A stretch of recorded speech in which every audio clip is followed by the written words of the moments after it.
ଦଣ୍ଡକାଳୀ ବ୍ରତ ଯେ ମହାପୁଣ୍ୟ 16 ଦଣ୍ଡ ବ୍ରତର ନିୟମ ତେଣୁ ଦଣ୍ଡ ନାଚ କରନ୍ତି ଧନ ଯେ ଆହାର ଦଣ୍ଡ ପ୍ରଥମ ଅକଟା ଅବଟା 8 ପ୍ରହରରେ ଯେ ଥରେ ତ ହେବ ଭୋଜନ।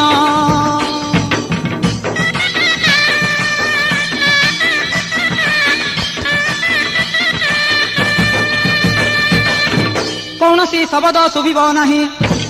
ନିଶବଦ ରାତି ଥିବ ଯେ ହୋଇ କେବଳ ଢୋଲ ଘଣ୍ଟ ବାଜୁଥିବ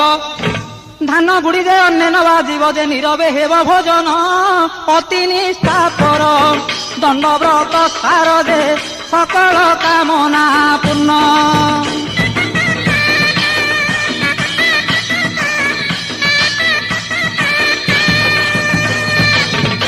ଦ୍ୱିତୀୟ ଦଣ୍ଡ ଅଟେ ଉଜାଗର